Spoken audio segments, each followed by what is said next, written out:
Juge, chapitre 3, verset 7 au chapitre 5, verset 31. Les Israélites firent ce qui déplaît à l'Éternel. Ils oublièrent l'Éternel et servirent les Baals et les idoles. La colère de l'Éternel s'enflamma alors contre Israël, et il les vendit à Cushan Rishéataïm, le roi de Mésopotamie, de sorte qu'ils lui furent soumis pendant 8 ans. Les Israélites crièrent à l'Éternel, et l'Éternel fit surgir pour eux un libérateur qui les délivra. C'était Othniel, fils de Kénaz, le frère cadet de Caleb. L'esprit de l'Éternel reposa sur lui. Il devint juge en Israël et partit en guerre. L'Éternel livra entre ses mains Cushan Rishéataïm, le roi de Mésopotamie, et il exerça une puissante domination sur Cushan Rishéataïm. Le pays fut en paix pendant 40 ans. Puis Othniel, fils de Kénaz, mourut. Les Israélites firent encore ce qui déplaît à l'Éternel, et l'Éternel donna de la force à Églon, le roi de Moab, contre Israël. Cela arriva parce qu'ils avaient fait ce qui déplaît à l'Éternel. Églon rallia les Ammonites et les Amalécites et se mit en marche. Il battit Israël, et ils s'emparèrent de la ville des palmiers. Les Israélites furent pendant 18 ans soumis à Églon, le roi de Moab. Les Israélites crièrent à l'Éternel, et l'Éternel fit surgir pour eux un libérateur. C'était Éhud, fils de Guéra, un benjaminite qui était gaucher. Les Israélites envoyèrent par son intermédiaire un cadeau à Églon, le roi de Moab. Éhud se fabriqua une épée à 2 tranchants, longue de 50 centimètres, et il la mit à sa ceinture sous ses vêtements, le long de sa cuisse droite. Il offrit le cadeau à Églon, roi de Moab. Or, Églon était un homme très gros. Lorsqu'il eut fini d'offrir le cadeau, Éhud renvoya les gens qui l'avaient apporté. Il revint lui-même sur ses pas depuis les statues qui se trouvent près de Gilgal, et il dit « Roi, j'ai un message secret à te dire. » Le roi réclama du calme, et tous ceux qui étaient à ses côtés sortirent. Éhud s'approcha de lui, alors qu'il était assis seul dans sa chambre d'été, et dit « J'ai un message de Dieu pour toi. » Églon se leva de son siège. Alors Éhud avança la main gauche, tira l'épée de son côté droit, et la lui enfonça dans le ventre. La poignée elle-même pénétra après la lame, et la graisse se referma autour de la lame. En effet, il ne retira pas l'épée du ventre d'Églon. Puis il sortit par derrière. Éhud sortit donc par le portique, ferma sur lui les portes de la chambre à l'étage et tira le verrou. Quand il fut sorti, les serviteurs du roi vinrent regarder. Les portes de la chambre étaient verrouillées. Ils se dirent « Le roi fait sans doute ses besoins dans la chambre d'été. » Ils attendirent longtemps. Comme le roi n'ouvrait toujours pas les portes de la chambre, ils prirent la clé et l'ouvrirent. Leur maître était mort, étendu par terre. Pendant qu'il prenait ainsi du retard, Éhud s'était enfui, avait dépassé les statues et se sauvait à Séhira. Dès son arrivée, il sonna de la trompette dans la région montagneuse d'Éphraïm. Les Israélites descendirent avec lui de la montagne, et il se mit à leur tête. Il leur dit « Suivez-moi, car l'Éternel a livré les Moabites, vos ennemis, entre vos mains. » Ils descendirent à sa suite, s'emparèrent des gués du Jourdain qui se trouve en face de Moab, et n'y laissèrent passer personne. Ils battirent à cette occasion environ 10 000 Moabites, tous robustes, tous vaillants. Il n'y eut aucun rescapé. Ce jour-là, Moab subit la domination d'Israël, et le pays fut en paix pendant 80 ans. Après Éhud, il y eut Shamgar, fils d'Anath. Il bâtit 600 Philistins avec un aiguillon à bœuf. Lui aussi fut un libérateur d'Israël. Juge, chapitre 4. Les Israélites firent encore ce qui déplaît à l'Éternel après la mort d'Éhud. L'Éternel les vendit alors à Jabin, le roi de Canaan, qui régnait à Hatzor. Le chef de son armée était Sisera, et habitait à Haroshet-Goïm. Les Israélites crièrent à l'Éternel, car Jabin avait 900 chars de fer, et les opprimait avec violence depuis 20 ans. À cette époque, Déborah, une prophétesse mariée à un certain Lapidote, était juge en Israël. Elle siégeait sous le palmier de Déborah, entre Rama et Béthel, dans la région montagneuse d'Éphraïm, et les Israélites montaient vers elle pour être jugés. Elle fit appeler Barak, fils d'Abinoam, originaire de Kedesh Nephtali, et elle lui dit: L'Éternel, le Dieu d'Israël, t'a donné l'ordre suivant. Vas-y, prends la direction du mont Tabor en emmenant 10 000 hommes des tribus de Nephtali et de Zabulon. J'attirerai vers toi au torrent du Kison Sisera, le chef de l'armée de Jabin avec ses chars et ses troupes, et je le livrerai entre tes mains. Barak dit à Déborah: Si tu viens avec moi, je partirai. Mais si tu ne viens pas avec moi, je ne partirai pas. Elle répondit: J'irai donc avec toi, mais tu n'auras aucune gloire sur la voie où tu t'engages, car c'est entre les mains d'une femme que l'Éternel livrera Sisera. Déborah se leva et se rendit avec Barak à Kédesh. Barak convoqua les tribus de Zabulon et Nephtali à Kédesh. 10 000 hommes marchèrent à sa suite et Déborah partit avec lui. Héber, le Kénien, s'était séparé des autres Kéniens qui descendaient de Hobab, le beau-frère de Moïse, et il s'était rendu jusqu'aux chênes de Tsaanaïm, près de Kédesh, pour y dresser sa tente.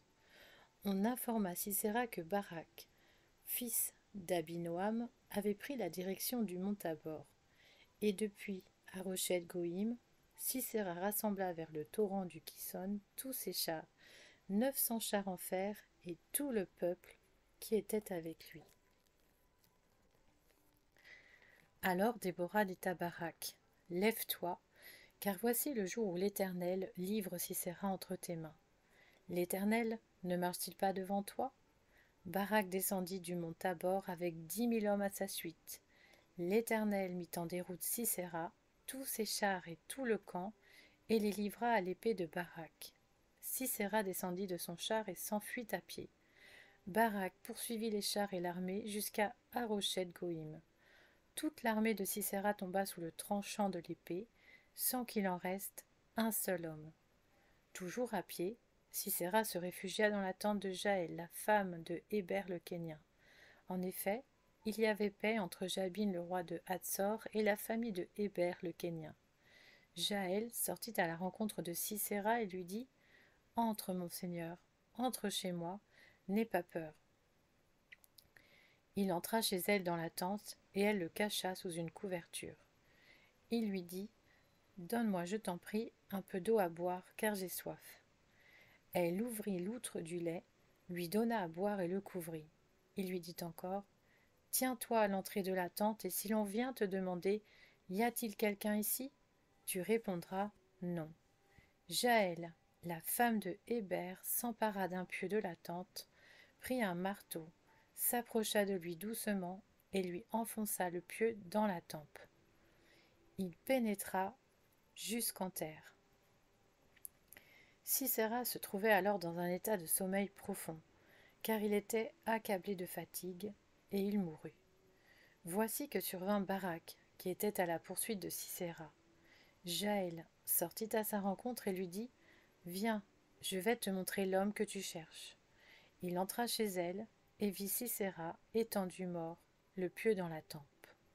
Ce jour-là, Dieu humilia Jabin, le roi de Canaan, devant les Israélites. La pression des Israélites se fit de plus en plus lourde contre Jabin, le roi de Canaan, jusqu'à son extermination. Juges, chapitre 5. Ce jour-là, Déborah chanta le cantique que voici avec Barak, fils d'Abinoam. Des chefs se sont mis à la tête du peuple en Israël, et le peuple s'est montré prêt à combattre. Bénissez-en l'Éternel. Roi, écoutez, prince, prêtez l'oreille. Je chanterai, oui, je chanterai en l'honneur de l'Éternel, je chanterai en l'honneur de l'Éternel, le Dieu d'Israël. Éternel, quand tu es sorti de Séhir, quand tu t'es avancé, venant des champs d'Édom, la terre a tremblé, et le ciel a ruisselé. Les nuages ont déversé leur eau. Les montagnes se sont liquéfiées devant l'Éternel, le Sinaï a tremblé devant l'Éternel, le Dieu d'Israël. À l'époque de Shamgar, fils d'Anath, à l'époque de Jaël, les routes étaient abandonnées et ceux qui voyageaient prenaient des chemins détournés. Les chefs étaient sans force en Israël, sans force quand je me suis levée, moi, Déborah, quand je me suis levée comme une mère en Israël. Le peuple avait choisi de nouveaux dieux. Alors la guerre était aux portes. On ne voyait ni bouclier ni lance pour 40 000 hommes en Israël. Mon cœur est avec les chefs d'Israël, avec ceux du peuple qui s'y sont montrés prêts à combattre. Bénissez l'Éternel, vous qui montez de blanches ânesses, vous qui avez pour siège des tapis, et vous qui marchez sur les routes, chantez. Que de leur voix, du milieu des abreuvoirs, les porteurs d'eau célèbrent les bienfaits de l'Éternel, les bienfaits de son chef en Israël. Alors le peuple de l'Éternel est descendu vers les portes. Réveille-toi, Déborah. Réveille-toi, dis un cantique. Lève-toi, Barak. Emmène tes prisonniers, fils d'Abinoam. Alors un reste du peuple a triomphé des puissants. L'Éternel m'a donné la victoire sur les héros. D'Éphraïm sont arrivés les habitants d'Amalek. À ta suite a marché Benjamin comme membre de ta troupe. De Makir sont venus des chefs, et de Zabulon des commandants. Les princes d'Issachar ont accompagné Déborah, et Issachar a suivi Barak. Il a été envoyé sur ses pas dans la vallée, mais près des ruisseaux de Ruben, grandes ont été les délibérations du cœur. Pourquoi es-tu resté au milieu des étables à écouter le bêlement des troupeaux? Près des ruisseaux de Ruben, grandes ont été les délibérations du cœur. Galaad, de l'autre côté du Jourdain, n'a pas quitté sa demeure. Pourquoi Dan est-il resté sur les bateaux? Hazer s'est assis sur le rivage de la mer et s'est reposé dans ses ports. Mais Zabulon était un peuple qui a affronté la mort, et Nephtali de même sur les hauteurs des champs. Les rois sont venus, ils ont combattu. Alors les rois de Canaan ont combattu à Taanach vers les eaux de Megiddo. Ils n'ont emporté ni butin ni argent. Du haut du ciel on a combattu, depuis leur parcours, les étoiles ont combattu contre Sisera. Le torrent du Kison les a entraînés, le torrent des temps anciens, le torrent du Kison. Mon âme va de l'avant, sois forte. Alors les sabots des chevaux ont retenti dans la course précipitée de leurs guerriers. Maudissez mes roses, dit l'ange de l'Éternel, maudissez, maudissez ses habitants, car ils ne sont pas venus au secours de l'Éternel, parmi les hommes vaillants. Que Jaël, la femme de Héber le Kénien, soit bénie parmi les femmes, qu'elle soit bénie parmi les femmes qui habitent sous les tentes. Il a demandé de l'eau, elle a donné du lait. Dans la coupe d'honneur, elle a présenté du lait caillé. D'une main, elle a pris le pieu et de l'autre le marteau des ouvriers. Elle a frappé Sisera, lui a fendu la tête, fracassé et transpercé la tempe. Au pied de Jaël, il s'est affaissé, il est tombé, il s'est couché. À ses pieds, il s'est affaissé, il est tombé.